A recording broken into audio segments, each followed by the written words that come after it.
I mean, we did. We had I mean, no, coming no, no. in. The team takes the format seriously. I mean, at least the management, and they should, because it's a full international format. If I mean, you have to take this format seriously, and and in the future of cricket, probably this.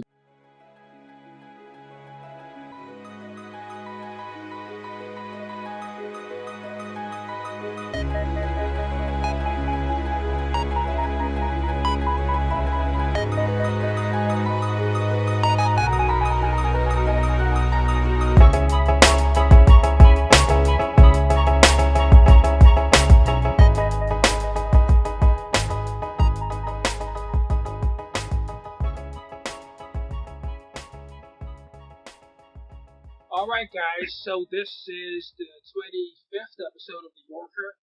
We just got done with the T20 series. I love this format.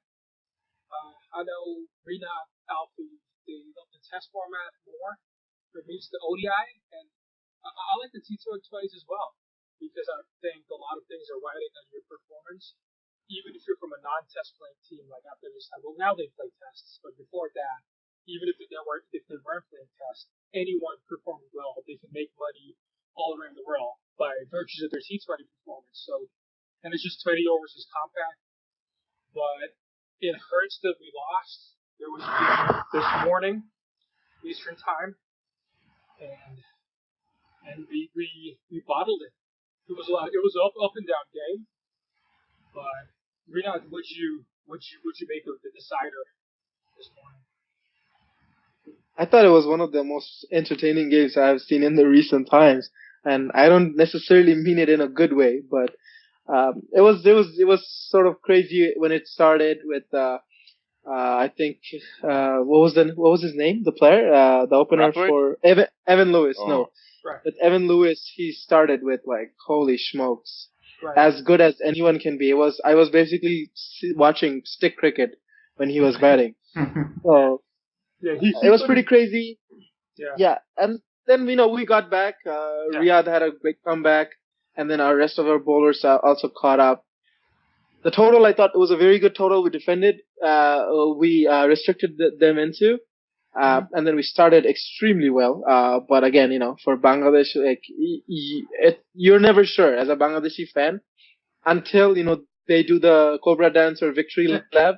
You can't be sure that they are going to win the game, because we always find a way to lose from a winning position. But all in all, and yeah, go ahead. Sorry to cut you off, but I didn't watch this game. But we lost by 50 runs, I think, which is a very big margin in T20 cricket. So I mean, they must have been in full control the whole way. But you're right, though. I did notice that. I think we lost the game in the 6th or 7th overs when Shomo and Shakib got out back to that. And that's where we lost the game, because Mushfiq was not in a good form. I mean, he was in terrible form in all the T20s. Riyadh was in a good form, but he also got out. But by that time, Shakib got out, and we only needed like 8 runs in an over. And I don't know why Shomo played that shot, and Shakib, the first ball he faced, he had to play that shot. I think that was just an overconfidence because he wasn't. Did they throw their wickets away? Yeah. That's an understatement. What was the required run rate at that time? It was 8. So we had 90 runs. We had 90 runs after 6 overs. We were chasing 190. So we basically needed 100 runs. Yeah. Oh, that's terrible. That was that's extremely stupid. You could see the eyebrows. We started like crazy. Shoot up in Alfie's head and it was right after we scored 30 runs, I think, and O'Shane Thomas is over, the controversial over with the no ball, the free hit, and everything. Right, and let's just stay on that a little bit. I wanted to talk about that because I go to the forums on your forum members also. So a lot of people they're saying it's the worst referee job ever. I don't know about that. It was 2 mistakes he made. Both of them were not no balls, but he said they were. Do you think that had a role to play in a format like T20, killing off the momentum of Shakib, who just came out of bat after that additional ball? Or are you blaming it squarely on them, and you're just forgetting about this whole umpire thing? No, I don't. I think that's a terrible excuse. When you're in a winning position and then you take that as an excuse, and decisions were not even against our favor, against us. It was in our favor. So if anything, you shouldn't be demoralized by any means. If anything, you had a break. After that break, you should have reset, thinking that, okay, the target we initially started with, now our new target, or whatever the target we have remaining, it is much easier. So, we could afford to relax. The ball is coming nicely onto the bat. So, let's take it easy. Let's see it through. What they did is they came out with some sort of an arrogant approach. They thought they could just, destroy West Indies out of the game. And that's why they lost the game. Frankly, the deliveries were nothing threatening by any means by the spinner or by Kimo Paul or anyone. Right. Well, I did have to talk about that just because I've heard so many people bring that up. One thing they might say, if I have to play the devil's advocate, is it kind of ruined the momentum because Brathwaite made such a big issue out of it.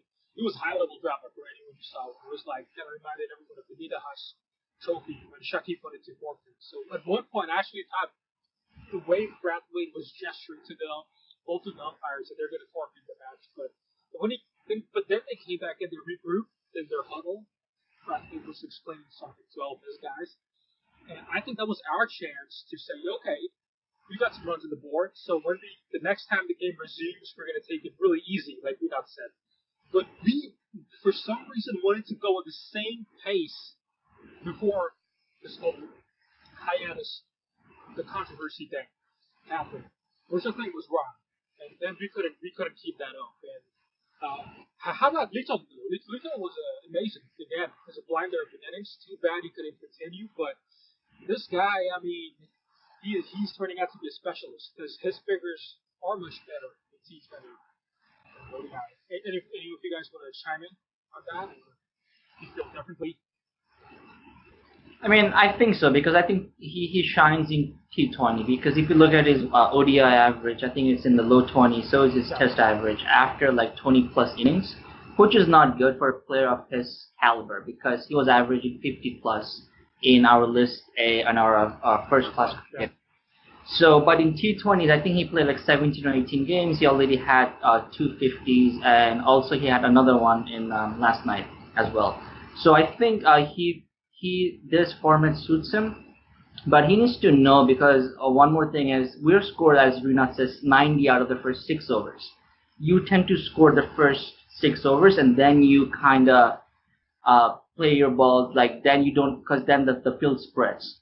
And we continued playing as if it was still the first power play, the T20. So that's when I think Liton struggles. He's very good at the first 6 overs, but when the field spreads, he's not the same batsman. So I think that's something he needs to work on. Right. It actually, this always happens. I say it's not, I'm going to take it easy. I'm not going to get hurt. But when we discuss the game now, I'm thinking, man, we should have won that. There was no reason we should have lost this either. And then we could have won all 3 formats, Test, ODI, and T20. I mean, I woke up this morning before I went off to work, and I was like, yeah, let me check the score. And I was expecting us to win the series. Because that's the same margin we won in the West Indies, and, I was expecting us to have pulled it off and won. We're playing at home, we got momentum, etc., but we lost. I wasn't surprised, but I was expecting us to win. I wasn't surprised that we lost. And honestly, I don't really care about T20s as much, so it didn't really bother me. I was like, we won the tests 2-0, we won the ODIs 2. I would have liked to win the ODIs 3-0. Yeah. But at least we won the series. I was like, okay, fine. That was, to me, that was the tour. The T20s was like an exhibition game to me, or an exhibition series, or it's that's just a sideshow, on the series. That's just my personal opinion. So I was. Sure. No, I would agree, but if it is a sideshow, try out some new players, You use it to try more, and we did. We had. Well, I mean, no. The team takes the format seriously. I mean, at least the management, and they should, because it's a full international format. I mean, you have to take this format seriously, and in the future of cricket, probably this is going to be the biggest money making format. Especially if they switch to having the World T20 every 2 years, which I don't know if they decided on doing that or not. they've gone back and forth. ICC's kind of gone back and forth with that. So it is an important format, but I think overall though we have to keep in mind that this is our weakest format, T20, for whatever reason. I think that because we don't have the power hitting to do this, to bat like that, or, and if you don't have that, then you need to find other ways to get the runs. And for whatever reason, we're not that good in this format. Like ODIs obviously is our strongest format, and then I would say Test cricket is probably our second strongest format. It improves a lot. Especially at home, in spinning conditions. But in T20s, I mean, even at home, we're a very, very mediocre side, very average side. No, I got it. I'm gonna sort of disagree though with Alfred Khan here. I don't think it's power hitting. I mean, we have seen the second T20. We have seen how they played in West Indies. We have seen us chasing 200 plus runs earlier in the year in Nida's trophy. I don't think it's power hitting. I just think our players, they don't understand this format very well. On the days when they click, they win it. On the days they don't click, they just, it's not because of, their lack of, strength or skill or anything like that. It's just, they leave their brains at home, basically. Rinat, but sorry, I'm sorry to interject, but like Alfie does have a point, because guys like Tamim and Mushfiq, those two guys, they've turned out to be amazing ODI batsmen, but in T20 not so much. So that's where we suffer. That our most highly qualified guys are actually qualified in ODI, but they're not special. But I think that goes back to what Rinat is saying, is that they have all the skills, they have the big shots, they have everything, but they haven't, for some reason, mentally, Tamim and Mushfiq have been unable to figure out how to consistently be good players in T20. Yeah. In T20, they have shown it. Yeah. In T20, they have all the ability. There's all the technique. Yeah. It's not a technique issue, talent, and nothing like that, because they're doing it in Test cricket, they're doing it in ODIs. In T20 cricket, to be a good player, world-class player, you have to have an average of, I would say, minimum average of 30 at a minimum strike rate of 120. If you look at Mushfiq's strike rate is probably okay, but his average is like very low, 20 maybe, if that. Tamim's average and strike rate are very low. His T20 strike rate is maybe 110, 115. That's a very, very low strike rate in T20 cricket. There's some batsmen that have that strike rate. Who opens the batting. If he opens the batting the first 6 overs, having a strike rate of 110 is not good. I think Tamim and Mushfiq, they only have one gear, which is like just to come out and hit everything, or another gear is just to block everything. If you look at the very good T20 players like Virat Kohli or like Kane Williamson or Joe Root, they take a lot of singles, or they run a lot, hitting the wickets. Our players just tend to rely on 4s and 6s. Kohli is at a different level because of his fitness and his, and just his ability to take. Any other batsman would get a single, he'll get 2. Any other batsman will get 2, he'll get 3. And he can keep that up for Kohli. He rarely hits 6s in T20 cricket. I mean, imagine that. This is T20 cricket, and the best batsman in the world rarely hits a 6. He hits 4s. He'll play it along the ground. And he'll still have a strike rate of close to 150 or 140. Right. Yeah, he'll have a strike rate of 140. Right. Yeah. So it is a pretty nuanced format then. It's not that straightforward. There are multiple ways of getting your runs. It's not. Exactly. If it was that straightforward, then I think West Indies would have been the top side by a long shot, right? Because they've won the World T20 in recent. They're a very good side. They're a good side. They are, but they're not the best side anymore. No, they're not the best side, but they're more than decent. No way are they best anymore. We wouldn't have won that game. The best side is probably either India or Pakistan is probably the best side in T20. But like to go back to like power hitting, like for example, our batsmen, they don't really understand this format and they lack power hitting. Now maybe Shombo, Liton, Tamim, and Mushi are big hitters that we have, but they're not like in the Andre Russell mold or the actually, even maybe. Riyad is the only player that fits that mold. Like he has the muscle. You don't have to be Andre Russell.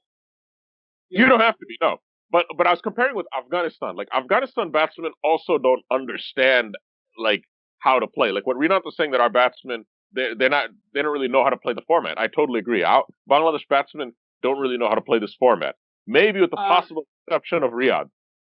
But Power Afghan hitting batsmen, is they don't very understand either. But they have power. They have that brute power where Let a me. Gulbuddin I Naib think or that's Mohammad just one Shahzad player. just and absolutely I smack think the you ball. need that because you can see a mishit of like Andre Russell or like Shehzad would go for 6, We'll go and if Mushfiq or like let's say one of like Ariful plays a mishit, yeah. it'll be caught in the somewhere. So Yeah. that's very So, important. but then I think the one here's the big thing.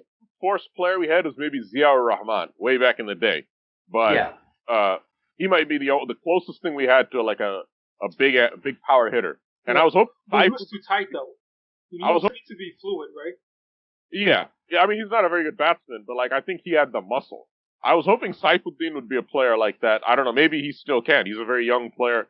And I don't. Did he play in the T20 series? Yeah, Saifuddin? he did, and Yeah. it was very disappointing, honestly, because the game's never over. In the T20, anything can change so quickly. So even after everyone was riding Bangladesh off after Shakib and Shomo went Yeah. back to back, I was thinking, listen, I mean, now's the time. They would have Yeah. proved themselves, guys like Ariful, Saifuddin. They could do something now, but they. Yeah. They I mean, didn't, if one they didn't guy. step up. Yeah. If one guy hits 30 off 12, then like you can pretty much still win the game from that point. But and that's what we need, and we kind of need that in the ODI team also. I mean, especially with the World Cup coming up in England. But that's, I guess, a different story or a different topic as to actual roles and what roles are we missing in the team. Yeah. So let's close it out by saying what we can do better in T20, and using the last match as a context. You mentioned fitness, Alfie. I agree, and Tamim actually, he got run out today, and he didn't dive, and that's one of my pet peeves. I really get mad when players don't dive, because you will get found out at this level if you don't make the effort. So, yeah, I mean, as far as the team goes, I don't think we're in a position to experiment too much. I mean, ideally, I would want that to happen, but I'm also trying to be practical. Team management will probably keep the same bunch of guys around. Anyone do you see coming in and fitting right in to this T20? I think that's a conversation we can have after the BPL. Right. We could do it before the BPL. I feel like Rinat is our big BPL expert, so I think Rinat will probably have the lowdown on a lot of the younger players coming through. Oh, if you want to see their performances in BPL, and then have a verdict. But I mean, the only reason I say that is because we don't have any other tournaments throughout the year where we can assess them. I understand that we can still talk about some players based on last BPL, but that was a year ago. And we have seen that our players, their consistency doesn't last that long. Especially in T20, that's even worse. Mm-hmm. So that's why I said I wanted to wait till the BPL is over. But I think the squad we have right now, there isn't much you can do. There's maybe like one or two players you can swap in and out, and you can experiment. But other than that, we have a team that we can win with. It's just a matter of the players keeping their head together, and they just basically the main thing is to not bowl bad deliveries, to not have any dot deliveries, which we have like an insane amount of dot deliveries in T20. Out of 120 deliveries, if you have 30 dots, I mean, think about it. You're basically 1/4 of the way gone. I still think a lot of spots are still up for grabs. I think Tamim should not be a T20 opener. He's not fit for that.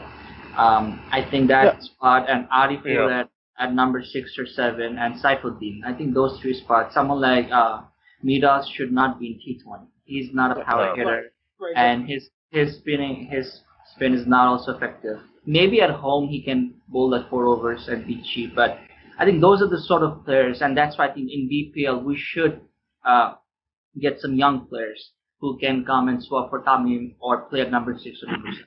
I mean, honestly, T20 is a format. I feel like, they need to experiment with the team. I mean, we know that most of these Shakib, batting-wise, he's not really, but his bowling is good enough in T20s.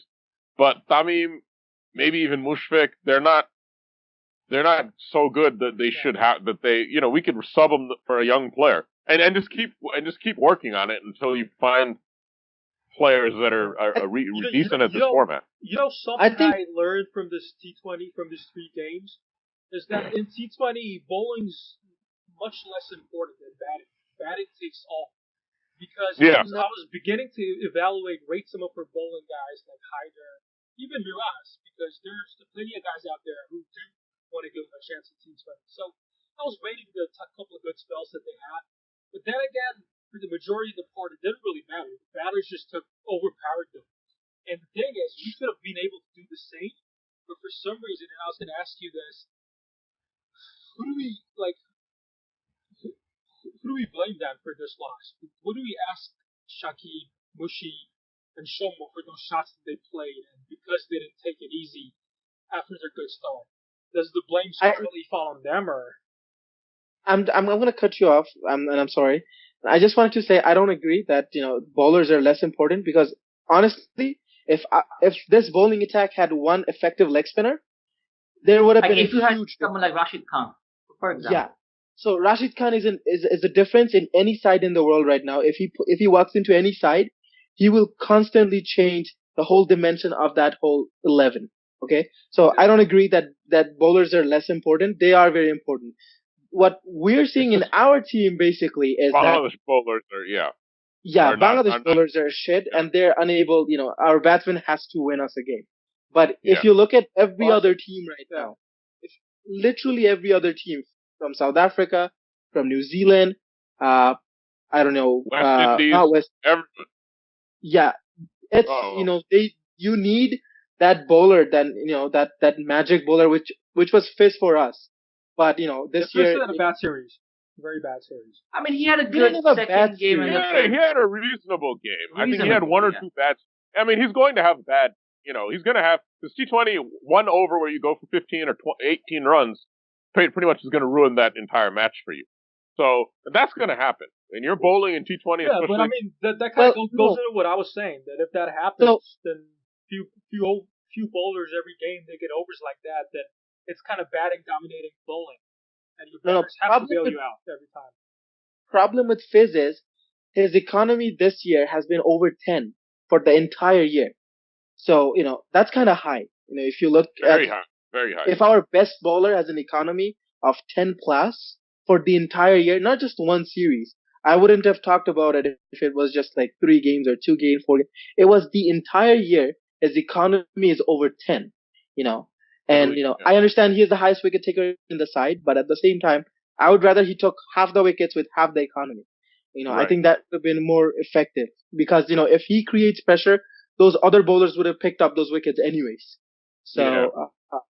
So we are missing that one. I think that's another side of the story is, I watched those T20s in the West Indies, the one we won 2-1. So in those games, we had Rubel playing the other seamer and also Abu Haider. So Rubel and Abu Haider were not getting the wickets. So it was Fizz that had to come in and take the wickets. And to take the wickets, he had to bowl a lot of flighted balls or things like that. So he had to take some risk. And that's why he was going for more runs. Previously, he used to be more like a bowler that would just restrict the runs, but lately Shakib is relying on him to take those crucial wickets. So that's sometimes he goes for 6s and 4s, but then he'll come back and get you a wicket. So there's also that as well. Right. That's true, but I think that his drop in pace also is a contributor for that, though, for his increased economy, because before, what used to happen is he was bowling constantly 135 plus, and then his cutters would be about 120, and overall that the change of pace would result in a few dot deliveries. But now, because I don't think his role changed though, ever since he started playing T20, his role has always been bowling in the death, coming in at the beginning and bowling 1 or 2 overs. So the role is same. He was a wicket taker then, he's a wicket taker now. But the difference is, his drop in speed has become has made him a little less, how do I say this? A little less defensive. But at the same time, he's still our most effective seamer. After Shakib, he's our most effective bowler. Even if you got your wishes, if you restored the old Mustafis, if you got another bowler, I think it's more likely that guys like Evan Lewis has more these days than any other top bowler has their days. So again, of course, I'm not saying that the blame shouldn't be on the bowlers. Of course, they can do better. I'm just saying to win these T20 games, we need every game for at least two batsmen to have to click, to have a Litton type in. Litton has a great series, great T20. He got runs. So we need those guys. I think it's a team game. This series. So. Yeah. I think it's a team game. So you got to have a couple bowlers to click and a couple of batsmen to click, and then you can win a T20 match. Whereas maybe in an ODI you need maybe more. So if you have 4 players clicking in T20s, maybe you can win a match. But in ODIs, you probably need like 6 players to click. And in Test cricket, you need Evan Lewis, I think you need all 10 players to click to win a Test match. Or you need 10 of the 11 players, yeah. Evan Lewis scored 89 out of 30-something balls. And none of the other West Indies batsmen got, I think one batsman got 20 plus. The rest of them were less than 20 or 10 or even less than that. And they still ended up scoring 190. So in T20, one batsman can score the majority of the runs and post a very big total. But because you have 120 deliveries, right? Right. It's the whole thing's about momentum. If a batsman can figure you out, to read the line of the bowler, it kind of gets into the groove and totally take away the game from the other. Right. Yeah. And I want those guys to be on our side instead of the opposition. No, obviously. Yeah, we did, right? Litton was the difference. And Litton was the difference today. He needed the way he was going, we were winning. We were winning it almost very easily.